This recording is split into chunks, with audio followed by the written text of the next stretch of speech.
Yeah, so Argentina, yeah, I also remember the people were like protesting something that the government did. I guess they were all blaming, get pissed off at the government, and so they all like made these huge bonfires in every single um, intersection of the whole city. They made these bonfires that had flames like 30 feet high, and they pretty much, and everybody was taking part. Like all the cars were like honking, all these people. At one point, there was this march where all the people were just walking down the roads, thousands of people, elbow to elbow, banging on pots and pans, um, protesting something.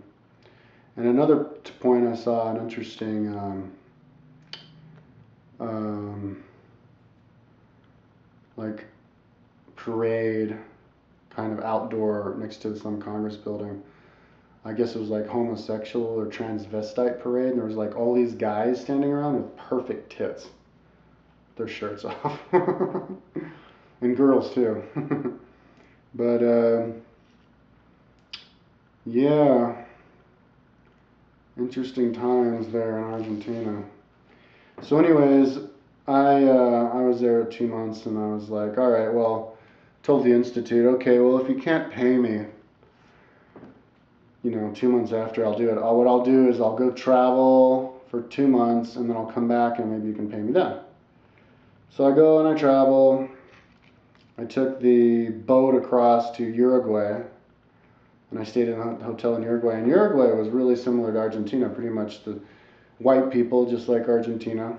I guess Buenos Aires, most of Argentina, what I could tell, are pretty much, I guess maybe half the people or something, or maybe even most of them, were white. They were immigrants from Italy and Spain, and even when I would like ride my bike through town, and I'd hear people talk, it was pretty much like they were talking Italian. They spoke with the same. That's what it sounded like to me. It sounded Italian to me, and yeah, I went saw the neighborhood to the east, and it was kind of almost like American style neighborhoods. There were nice houses and stuff, nice bike path going along. But yeah, so I go into Uruguay, and it was pretty much the same kinds of people, like white kind of people, kind of similar accents and stuff. But they insisted that they were more similar to Brazil than to Argentina. They liked Brazil more than Argentina. I guess Argentinians kind of everybody in South America doesn't really like them. They're kind of like the odd man out or something. But then I took the bus into some other town, which I think it's the capital of Uruguay. I can't remember what it's called, Montevideo. And it used to have the tallest building in all of South America there that I looked at, and I guess this was in the 30s because it was only like 10 stories high or something. But they had a nice beach, but I didn't check it out. I stayed there like 6 days though or something because I had to get my visa for Brazil. Brazil is like the only country in South America where you actually have to get a visa to get there. It was like $60 I had to pay. And it was only for like 2 months. But yeah, they were really friendly, Uruguayans. A lot friendlier than Argentinians. I guess they weren't having that crisis, so they were not as grumpy. But they also like to talk and stuff. But yeah, they identified more with Brazil. But the southern part of Brazil is like white people too. It's kind of like Argentina and Uruguay. But yeah, and then I went on to some, I can't remember what it's called, like a beach resort place in Montevideo. But before that, I went to some other town and stayed at some small town. I don't remember why. It had a cool tower that I overlooked the place. Stayed at some hotel owned by this Irish guy, and he was telling me about, like, he didn't really like Uruguay. He said like it was corrupt, like everybody. The government there made everybody a general so that people could get general pay and not have to do any work. He's kind of like one of these expatriates who's moved to a country, but they hate the country they live in. I guess they forget that why they left their own country in the first place or something. Kind of reminded me of my mom's friends in Kathmandu who's lived there for like 20 years, but only had negative things to say about the country. But yeah, he said that before the devaluation in Buenos Aires, I guess it happened right after I left, that all the people who controlled Buenos Aires or Argentina were carting money out of the banks for themselves so that they wouldn't have to pay for the devaluation in semi 18-wheeler loads of cash. But anyways, then I took the bus into some southern town in Brazil.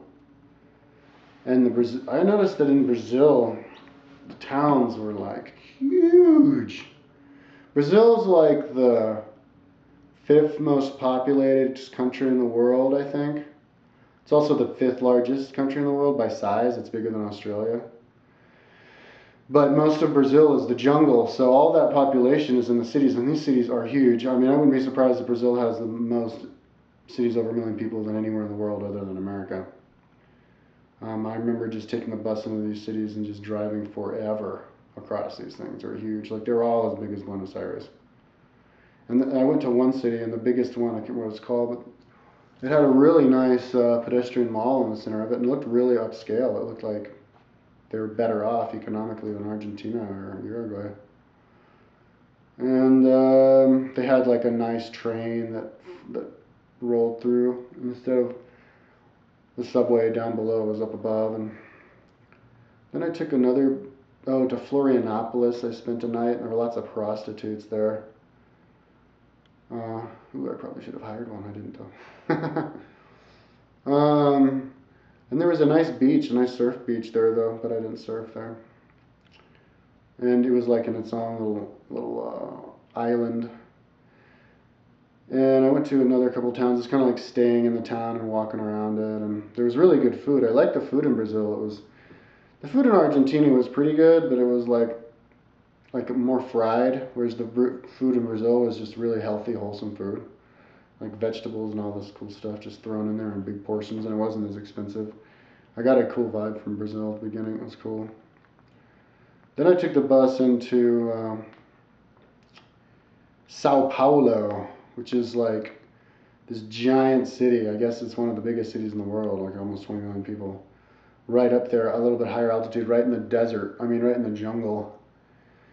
And I got off in the bus station. The bus station was the biggest bus station I've ever seen in my life. It was gigantic, multi-level, where you go get the tickets. It's like 20, ticket booths deep. And some of these Brazilian journalists had given me their number, and they wanted me to stay with them there. The ones I met in Uruguay, but for some reason I didn't call them. I guess I just wanted to pass through Sao Paulo. But I took it was interesting, in Sao Paulo, the subway, right there in the bus station, the subway was actually like on the 2nd story. So you actually had to go up to get on the subway, and then it went down below. That was pretty cool. So I took it at first, I think the first place I took it in was the downtown area, the strip of skyscrapers, and I walked down that a little bit, and it looked peaceful and like upscale, safe and everything. And I had a meal there, and then I took the subway into the historical downtown. A lot of cities in South America have 2 downtowns. They have the historical downtown and then the new downtown. I guess the historical downtown gets run down, and people try to start a new downtown for the business people, so they don't have to deal with all the street people or whatever who moved into the downtown. So it makes downtown really cheap, and it's just kind of weird, especially in Sao Paulo, because I got off at the subway and it was like some kind of Armageddon bombed out third world like hellhole in the middle of Sao Paulo. I got out of, there was their Central Plaza, and I get out from the subway right from the Central Plaza, and I step out, and they're like, the cops are putting a body into their cop car, and there's just lots of street vendors and kind of like street urchins all over the place. But it was beautiful because there was this really narrow pedestrian mall that went north, and then it opened up into this really big area because where it hit another pedestrian mall, like crisscross, just like in Buenos Aires, and then got really wide. There's a pedestrian mall with a big like fountain there, and it was really beautiful.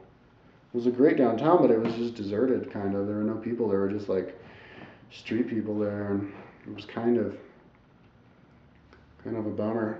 Oh, out of time.